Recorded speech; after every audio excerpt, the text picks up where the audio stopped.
राधे राधे, जय श्री कृष्णा दोस्तों।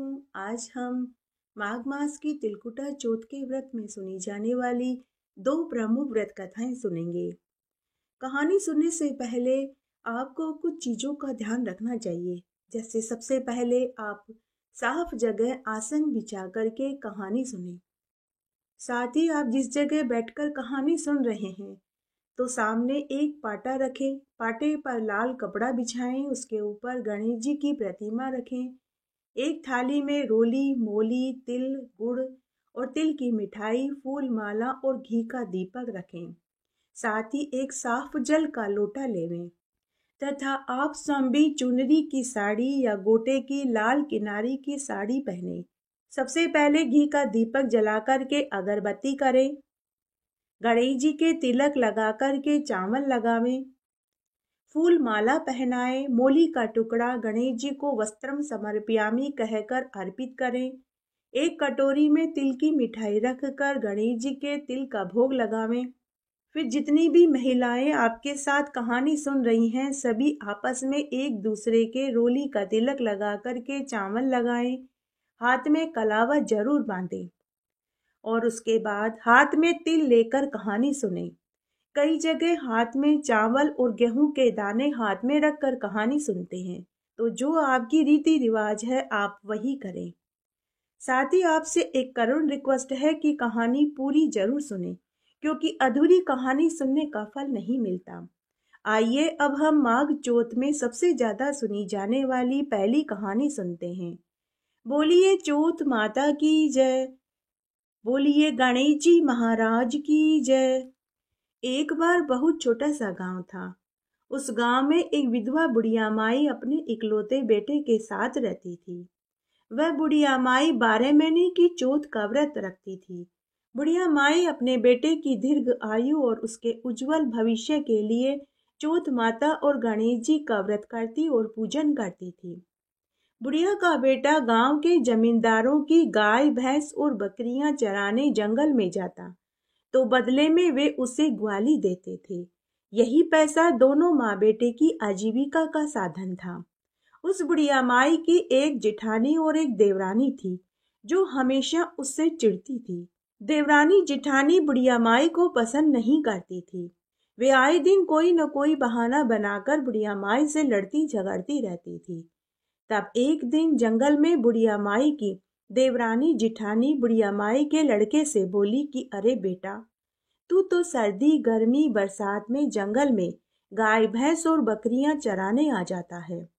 इतनी कड़ी मेहनत करता है, लेकिन तेरी माँ तेरे पीछे से देसी घी के चूरमे के कभी लड्डू बनाती है तो कभी हलवा बना बना करके खाती है। वो तेरी मेहनत की कमाई को उड़ा रही है। चाची और ताई की बातें सुनकर बुढ़िया का लड़का बोला कि मुझे आपकी बातों पर यकीन नहीं। मैं कानों सुनी बातों पर यकीन नहीं करता। जब मैं खुद आंखों से देखूंगा तभी यकीन करूंगा। तो चाची और ताई बोली कि चल बेटा, अभी चलकर देख ले। लेकिन बेटा, हम तुझे दूर से ही दिखाएंगे, तेरे घर नहीं जाएंगे, क्योंकि तेरी माँ हमें पसंद नहीं करती है। बेटा, हम तो तुझे अपना समझते हैं, इसीलिए तेरी भलाई की बात कह रहे हैं। उस दिन किस्मत से बुढ़िया माई का माघ मास की तिलकुटा चौथ का व्रत था। बुढ़िया माई उस दिन तिल के लड्डू बना रही थी। चाची और ताई ने दूर से ही बुढ़िया के बेटे को दिखा दिया। वो आग लगा कर के चली गई। उनका मकसद तो माँ बेटे में लड़ाई करवाना था, सो उनका मकसद पूरा हो गया। बुढ़िया का लड़का घर आते ही अपनी माँ से झगड़ने लगा और बोला कि माँ, तू तो रोज मेरे पीछे से लड्डू, चूरमा और हलवा बना बना कर के खाती है और मुझे सूखी रोटी और चटनी खाने को देती है। अब माँ, मैं तेरी इन सूखी रोटी और चटनियों से गाय, भैंसे और बकरियां चराने नहीं जाऊंगा। माँ ने अपने बेटे को बहुत समझाया कि बेटा, मैं तो चौथ माता और गणेश जी के भोग के लिए तिल के लड्डू बना रही थी। बेटा, इन लड्डुओं में से मैं तुझे भी शाम को खाने को देती। बेटा, यह व्रत तो मैं तेरी लंबी आयु और उज्जवल भविष्य के लिए ही करती हूँ।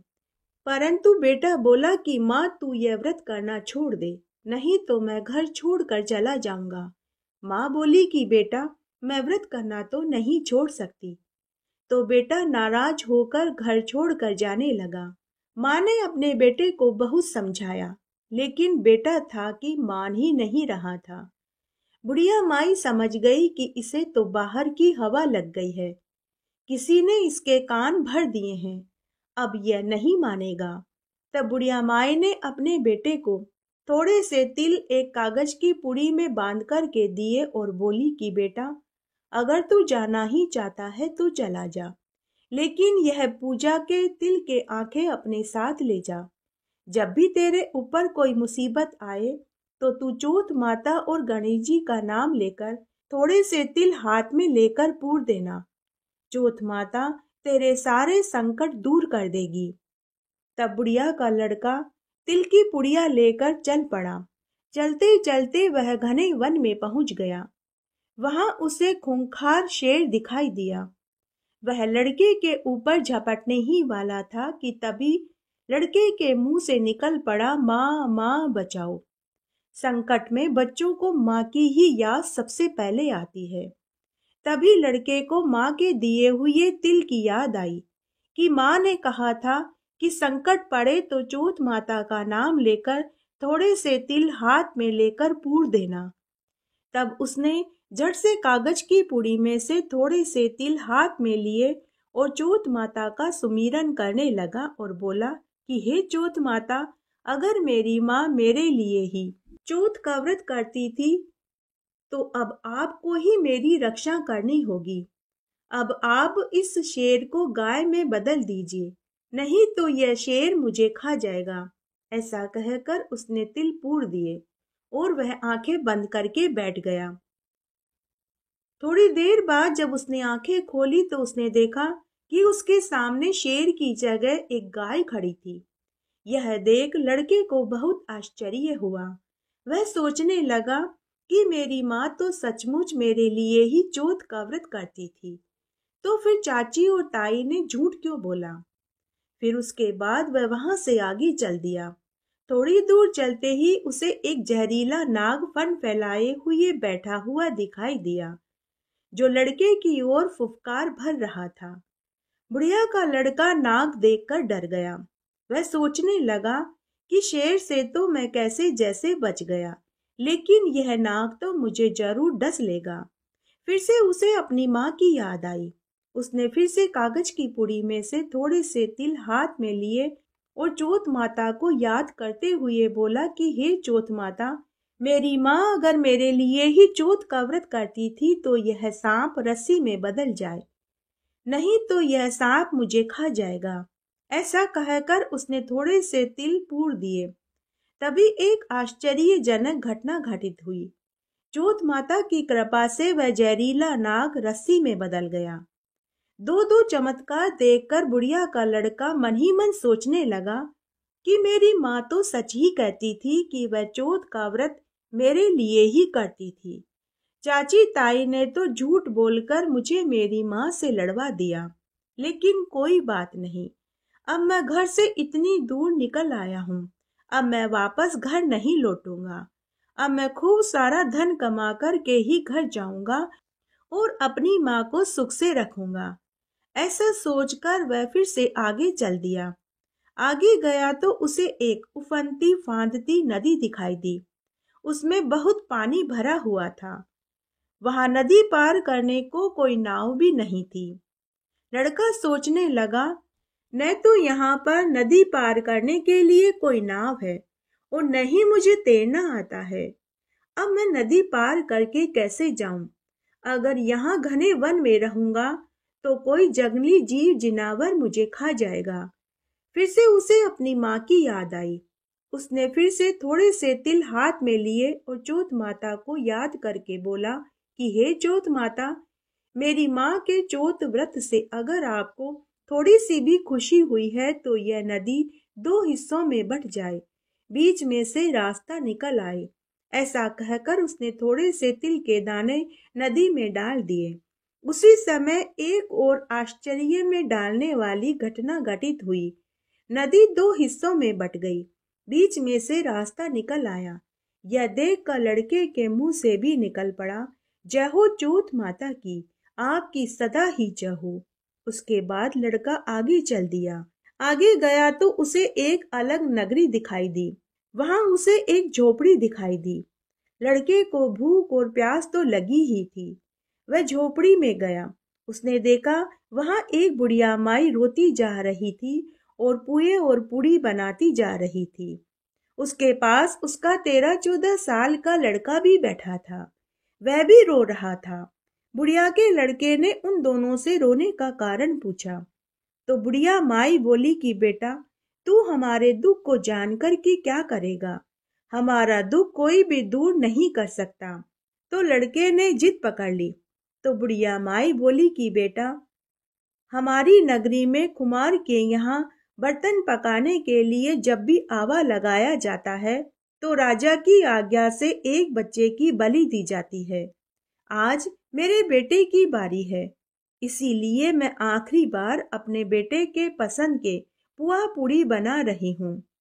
अगर मेरा बेटा मर गया तो मैं भी कुएं में कूदकर अपनी जान दे दूंगी। उनका दुख सुनकर बुढ़िया का लड़का बोला कि माई, तुम मुझे ये पुआ पूड़ी खिला दो। तुम्हारे लड़के के बदले में आवे में बैठने के लिए मैं चला जाऊंगा। तो बुढ़िया माई बोली कि बेटा, तुम क्यों मेरे बेटे की जगह मरना चाहते हो? घर पर तुम्हारी माँ भी तो तुम्हारा इंतजार करती होगी। तो बुढ़िया का लड़का बोला कि माई, तुम मेरी चिंता मत करो, मुझे कुछ नहीं होगा। उसके बाद उसने भर पेट पुआ पूड़ी खाए।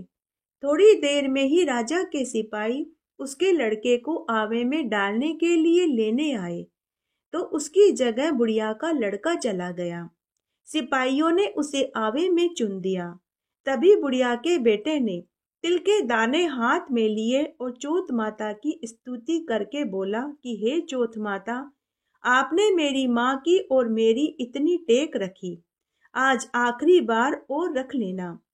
ऐसा कहकर उसने तिल के दाने आवे में डाल दिए कि तभी आवे की ऊंची ऊंची लपटें एकाएक बुझ गई तथा आवे में रखे बर्तन भी पक गए। जब सिपाहियों ने और गांव वालों ने देखा तो राजा रानी को खबर भेजी। देखते ही देखते राजा रानी के साथ पूरा नगर वहां एकत्र हो गया। तब राजा ने सिपाहियों को आदेश दिया कि आवे में से बर्तन बाहर निकालो। मैं देखना चाहता हूँ कि 1 महीने में पकने वाले बर्तन चंद मिनटों में ही कैसे पक गए। जब सिपाही आवे में से बर्तन निकालने लगे तो आवे में से आवाज आई कि अरे भाई, बर्तन जरा धीरे धीरे निकालना। किसी मनुष्य की आवाज सुनकर वहां खड़े सभी लोग डर गए। सभी सिपाहियों ने तलवारें निकाल ली। तब राजा ने बड़ी ही कड़ाई से पूछा कि तुम कौन हो? जिन्न भूत प्रेत पिशाच कौन हो? तो आवे के भीतर से पुनः आवाज आई कि जिसे आपने बलि के लिए चुना था, मैं तो वही बोल रहा हूँ। तब राजा की आज्ञा से लड़के को आवे में से बाहर निकाला। तो राजा ने पूछा कि तुम कौन हो? तुम हमारे नगर के तो नहीं लगते। तुम आवे में से कैसे जीवित बच गए? और 1 महीने में पकने वाले बर्तन चंद मिनटों में ही कैसे पक गए?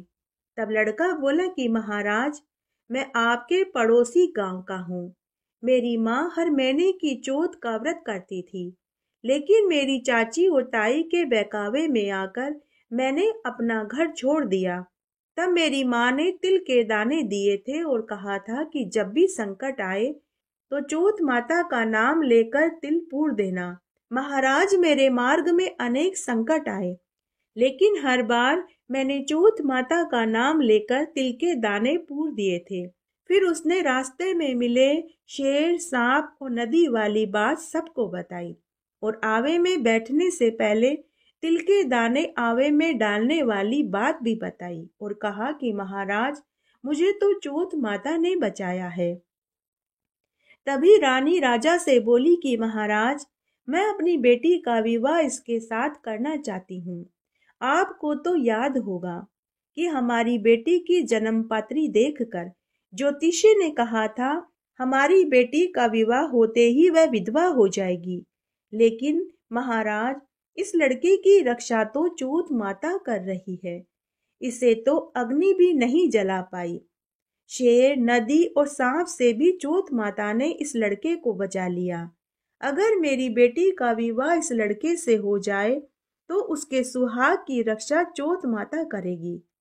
तब राजा ने अपनी राजकुमारी बेटी का विवाह बुढ़िया के लड़के से कर दिया और उसे घर जमाई बना लिया। अब बुढ़िया का बेटा खुशी खुशी महल में रहने लगा। तब एक दिन राजकुमारी अपने पति के साथ महल के झरोके में बैठी हुई थी। तभी बुढ़िया का बेटा अपनी पत्नी से बोला कि देखो राजकुमारी, मेरे गांव की ओर घनघोर बादल हो रहे हैं, लगता है वहां बहुत तेज बरसात होने वाली है। तो राजकुमारी बोली कि आपका भी गांव है, आपके घर में कौन कौन है? तो लड़का बोला कि मेरे घर में मेरी बूढ़ी माँ है। तो राजकुमारी बोली कि फिर आप मुझे अपने घर लेकर चलो, मैं अपनी सास की खूब सेवा करूंगी। तब लड़के ने राजा से कहा कि महाराज, अब आप मुझे मेरी पत्नी के साथ विदा कर दीजिए, मैं वापस अपने घर, अपने गांव, अपनी माँ के पास जाना चाहता हूँ। जवाई की बात सुनकर राजा रानी बहुत खुश हुए और बोले कि बेटियां तो ससुराल में ही अच्छी लगती है। फिर उन्होंने अपनी बेटी जवाई को ढेर सारा धन देकर रथ में बैठाकर सिपाहियों के साथ विदा कर दिया। जब वे अपने गांव पहुंचे तो पनघट पर बहुत सी पनिहारिनें पानी भर रही थी। उनमें से एक पनिहारिन भागी भागी बुढ़िया की झोपड़ी पर गई और बोली कि अरे अम्मा, बधाई हो, तेरे बेटा बहू खूब सारा लाव लश्कर, हाथी, घोड़े, ऊंट और धन लेकर आ रहे हैं। तो बुढ़िया बोली कि अरे, क्यों मेरा मजाक उड़ाती है? मेरे बेटे को गए तो बहुत सा समय हो गया है, न जाने वह कहाँ होगा। उसकी चाची ताई ने उसे बहका दिया था। तभी बुढ़िया माई को बहुत दूर धूल उड़ती हुई नजर आई। तभी लवाजमा उसकी झोपड़ी तक आ गया। बेटा बहू बुढ़िया के चरणों में गिर पड़े। बेटा अपनी माँ से बोला कि माँ, यह सब कुछ तेरी चौथ माता का व्रत करने के फल से हुआ है। लेकिन तभी उसकी चाची ताई आग लगाने पहुंच गई और वे दोनों गांव वालों से बोली कि अरे गांव वालों, इसके बेटे को गए तो कई बरस हो गए हैं, न जाने कहीं वह मर खप गया होगा, यह तो कोई बहरूपिया है। तब गांव में चौपाल बैठाई गई और यह साबित करने के लिए बुढ़िया और बुढ़िया के बेटा बहू को बुलाया गया कि क्या सच में यही बुढ़िया का बेटा है। तब बुढ़िया माई को चमड़े की अंगिया पहनाई गई और सूरज देवता के सामने बुढ़िया के बेटा बहू को खड़ा किया गया।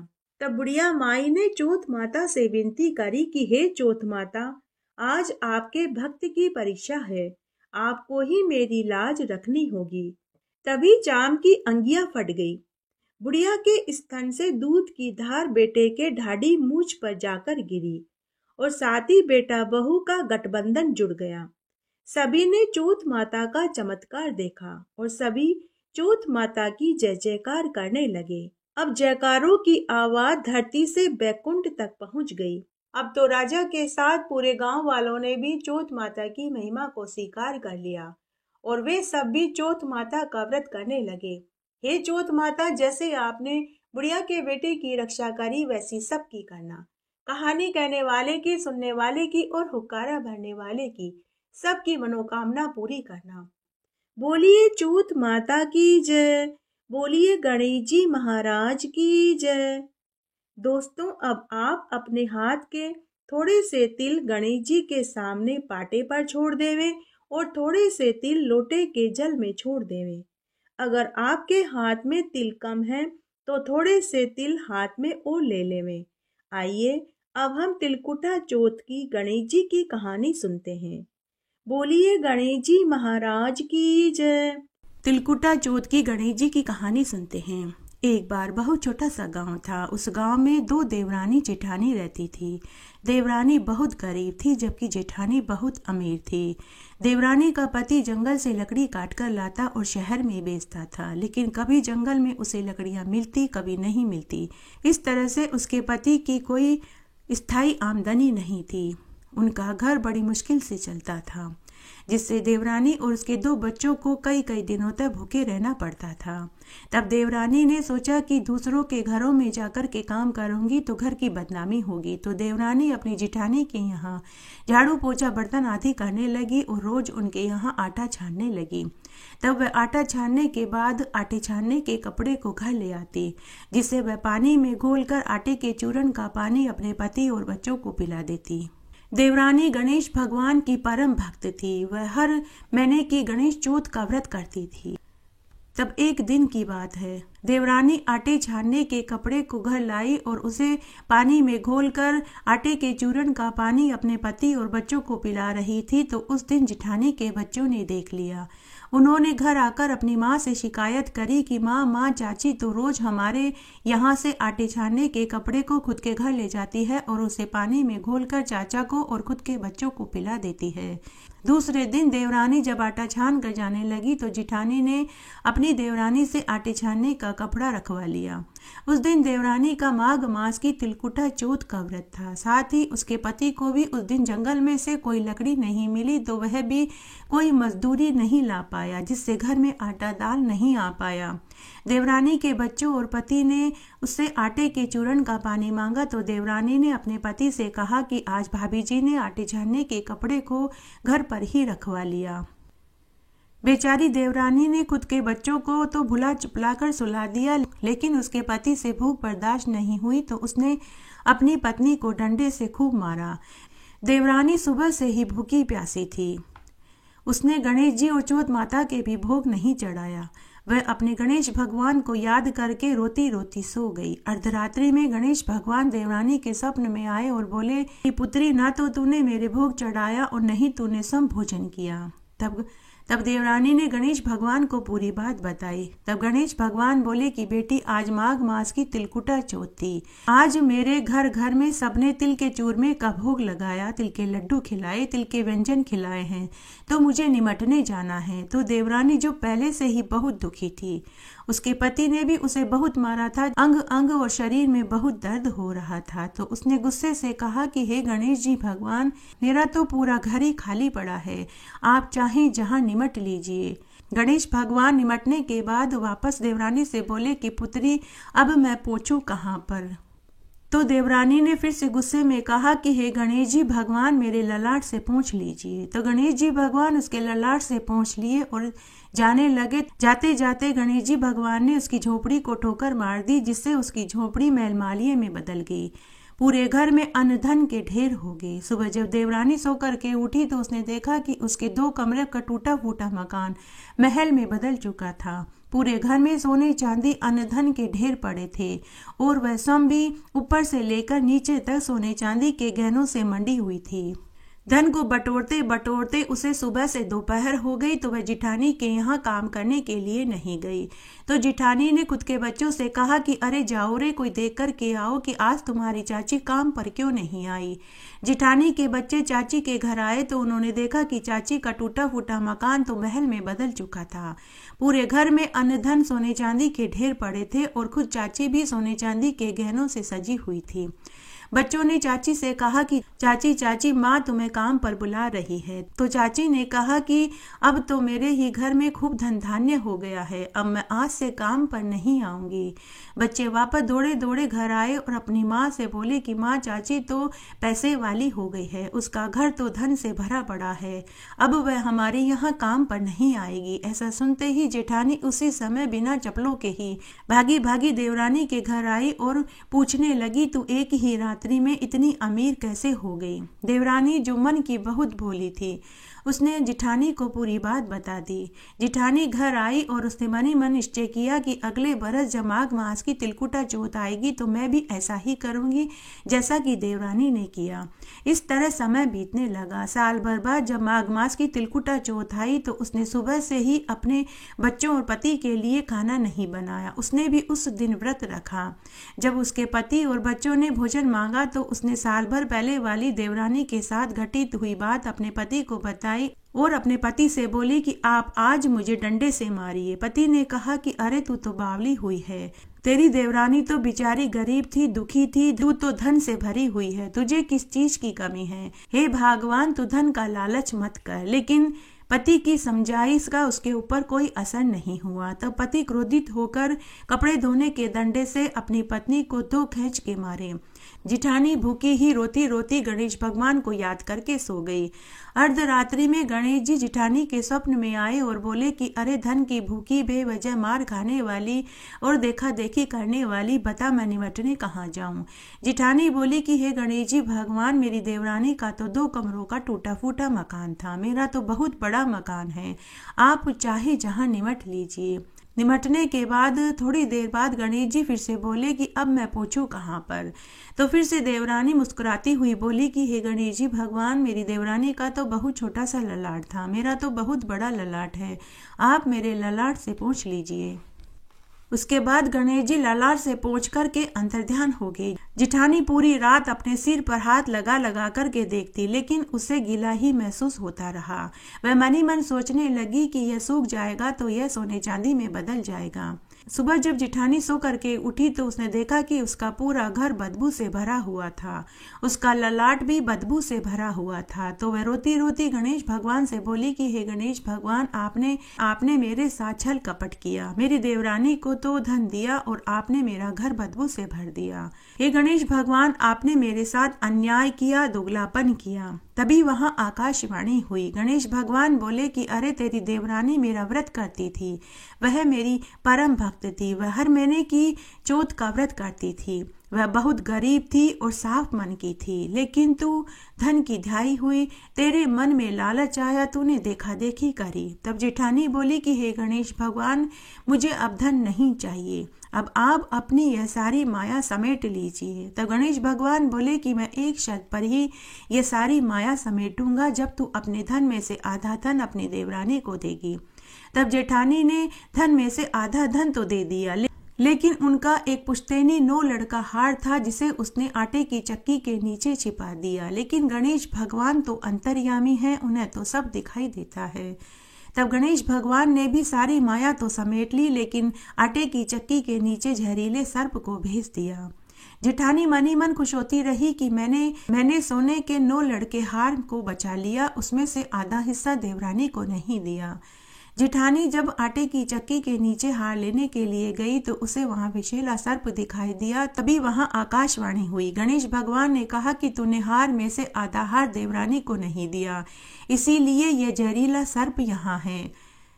तब जेठानी को अपनी गलती का एहसास हुआ और उसने हाथ जोड़कर गणेश जी भगवान से माफी मांगी कि हे गणेश जी भगवान, मुझसे गलती हो गई, अब मैं हार में से ही नहीं, अब मैं कील में से भी आधी कील और सुई में से आधी सुई भी देवरानी को दूंगी। उसके बाद जेठानी ने हार में से हार, कील में से कील और सुई में से सुई भी देवरानी को दिया। तब गणेश भगवान ने अपनी माया समेटी। हे गणेश जी भगवान, जैसे आपने देवरानी के साथ किया वैसे सबके साथ करना, और जैसे जेठानी के साथ पहले किया वैसे किसी के साथ मत करना, जैसे बाद में किया वैसे सबके साथ करना।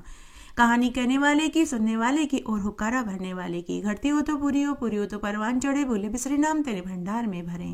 बोलिए चूत माता की जय, बोलिए गणेश जी महाराज की जय। दोस्तों, अब आप अपने हाथ के तिल के दानों को अपनी साड़ी के पल्लू में बांध लेवे, या फिर कागज की पुड़ी में बांध कर के रख ले, या फिर किसी कटोरी में रख लेवे। फिर इन्हीं तिल से व इसी लोटे के जल से रात्रि को चंद्रमा को अर्घ्य देवे। दोस्तों, अगर आपको यह कहानी अच्छी लगी हो तो इसे अपने दोस्तों रिश्तेदारों में ज़्यादा से ज़्यादा शेयर करें, लाइक करें और मेरे चैनल को सब्सक्राइब करना न भूलें, क्योंकि मैं इसी तरह के वीडियो डालती रहती हूँ। मेरे साथ बने रहने के लिए आपका धन्यवाद। आगे आने वाली कथा कहानी के लिए भी आप इसी तरह मेरे साथ बने रहें। धन्यवाद।